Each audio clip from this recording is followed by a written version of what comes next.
Hello viewers, welcome to Sravanthi's class room.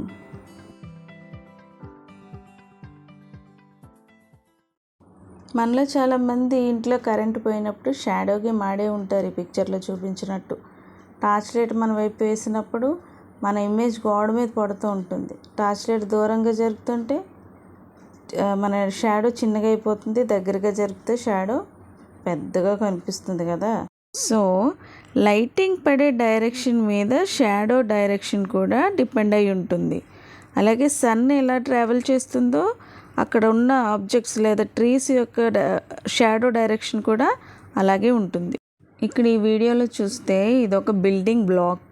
దాన్ని కెమెరాకి దూరంగా జరుపుతున్నప్పుడు అబ్జర్వ్ చేయండి. మరీ దూరంగా జరిగినప్పుడు చాలా చిన్నగా కనిపిస్తుంది కదా.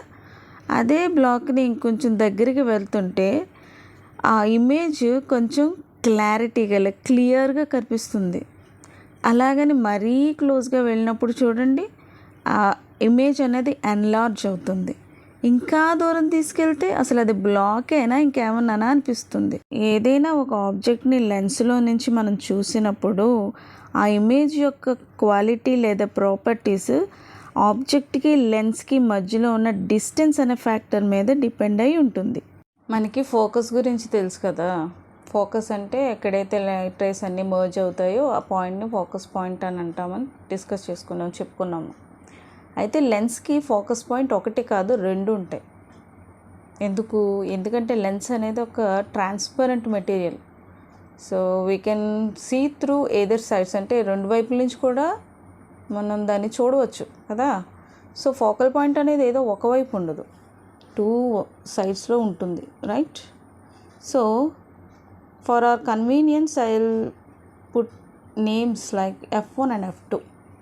అయితే ఏంటంటే మీరు గుర్తుపెట్టుకోవాల్సిన విషయం ఏంటంటే ఇక్కడ ఫోకల్ పాయింట్ ఎంత డిస్టెన్స్లో ఉంటుంది అంటే ఆప్టిక్ సెంటర్ నుంచి, అంటే P ఆప్టిక్ సెంటర్ అయితే ఆప్టిక్ సెంటర్ నుంచి F1కి ఎంత డిస్టెన్స్ ఉంటుందో ఆప్టిక్ సెంటర్ నుంచి F2 కూడా అంతే డిస్టెన్స్ ఉంటుంది. అంటే P(1) = P(2). అలాగే రే డయాగ్రామ్స్ డ్రా చేయాలంటే ఇంకో రెండు ఫోకస్ పాయింట్లు కూడా మనం తీసుకుంటాం.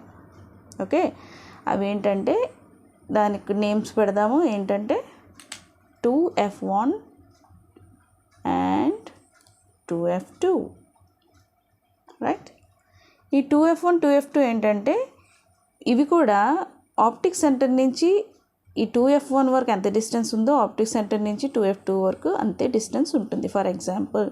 అంతేకాదు ఇంకొక పాయింట్ ఏంటంటే ఈ P నుంచి F1 వరకు ఎంత డిస్టెన్స్ ఉందో దానికి డబుల్ డిస్టెన్స్ 2F1 ఉంటుందన్నమాట. అందుకే దాన్ని 2F1 అన్నాము, దీన్ని 2F2 అన్నాము. ఫర్ ఎగ్జాంపుల్ P నుంచి F1 2 సెంటీమీటర్స్ అనుకుందాం, ఫర్ ఎగ్జాంపుల్. సో దీనికి ఇది డబుల్ కాబట్టి P నుంచి F2కి ఎంత ఉండాలి, 2F1కి ఎంత ఉండాలి అంటే 4 సెంటీమీటర్స్ ఉంటుంది. సో ఈ సైడ్ కూడా అంతే, సేమ్, రైట్. ఓకే, సో ఇప్పుడు రే డయాగ్రామ్స్ ఎందుకు డ్రా చేయాలంటే అసలు ఇమేజ్ అనేది ఎలా ఫామ్ అవుతుంది అనే విషయం తెలుసుకోవడం కోసం రే డయాగ్రామ్స్ అనేవి డ్రా చేస్తాం. ఓకేనా, సరే. నెక్స్ట్ వన్, ఈ రే డయాగ్రామ్స్ డ్రా చేయడం కోసం మనము కాన్వెక్స్ లెన్స్ని కాన్కేవ్ లెన్స్ని లెన్స్ల ఫామ్లో మనం డ్రా చేయము. We represent these lines for convex and concave. అంటే ఇలా డ్రా చేస్తే ఇది కాన్వెక్స్ లెన్స్ అవుతుంది, అండ్ ఇలా డ్రా చేస్తే అది కాన్కేవ్. ఓకేనా. ఇంకా మనం గుర్తుపెట్టుకోవాల్సిన విషయం ఏంటంటే ఈ రే డయాగ్రామ్లో మనం ఇంకేమి రిప్రజెంట్ చేస్తామంటే ఒకటి ఆబ్జెక్ట్, ఇంకొకటి ఇమేజ్. సో రే డయాగ్రామ్ డ్రా చేసిన తర్వాత ఆ ఫామ్ అయిన ఇమేజ్ యొక్క ప్రాపర్టీస్ ఎలా ఉన్నాయో మనం ఫైండ్ అవుట్ చేస్తాం. రే డయాగ్రామ్స్ డ్రా చేయాలంటే మనం తెలుసుకోవాల్సిన ఇంకొక 4 పాయింట్స్ ఏంటంటే అసలు లైట్ రే యొక్క బిహేవియర్ కొన్ని సిచ్యువేషన్స్లో ఎలా ఉంటుందో మనం మైండ్లో పెట్టుకోవాలి. అంటే ఇక్కడ మనం 4 సిచ్యువేషన్స్ గురించి తెలుసుకుంటాం.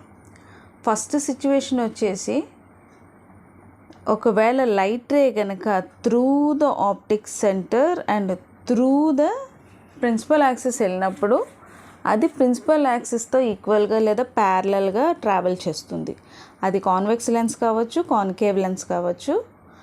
ఒకవేళ లైట్ రే కనుక ప్రిన్సిపల్ యాక్సిస్ గుండా లేదా దాని along with the principal axis కనుక ట్రావెల్ చేస్తే అది parallel to the principal axis travel చేస్తుంది వితౌట్ ఎనీ బెండింగ్ లేదా వితౌట్ ఎనీ రిఫ్రాక్షన్.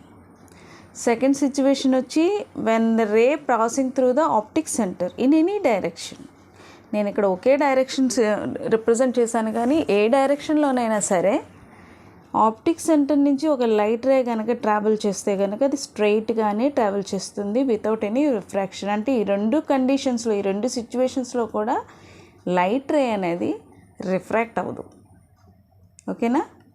సిచ్యువేషన్ 3 మనకు ఆల్రెడీ క్లియర్గా తెలుసు. అంటే parallel to the principal axis కనుక లైట్ రేస్ ట్రావెల్ చేస్తే అది ఒక పాయింట్ దగ్గర మర్జ్ అవుతాయి అని, అండ్ కాన్కేవ్ లెన్స్ దగ్గర కూడా ఇవి డైవర్జ్ అవుతాయి, అట్ కాన్వెక్స్ లెన్స్ దగ్గర కన్వర్జ్ అవుతాయని మనకు ఆల్రెడీ తెలుసు. That is the situation 3. Situation 4లో లైట్ రేస్ ఫోకస్ నుంచి కనుక ఎమిట్ అయితే కాన్వెక్స్ లెన్స్ని టచ్ చేసినప్పుడు ఇక్కడి నుంచి రిఫ్రాక్ట్ అయ్యి అవి ప్రిన్సిపల్ యాక్సిస్కి ప్యారలల్గా ట్రావెల్ చేస్తాయి.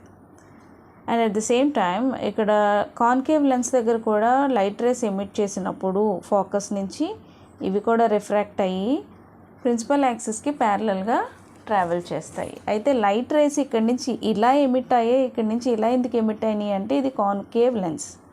So it will take the light rays in this direction only and they will refract here and they will pass in parallel to the principal axis. నా videos కనుక మీకు యూస్ఫుల్గా అండి నచ్చినట్లయితే please like, share and subscribe to my channel and press the bell icon. మీకు notification రావాలంటే bell icon press చేసి ఆన్లో పెట్టుకోండి. సో మీరు వెతుక్కోలేకుండానే నా క్లాసెస్ అన్నీ మీకు నోటిఫికేషన్ ద్వారా వస్తాయి. Thanks for watching and stay blessed.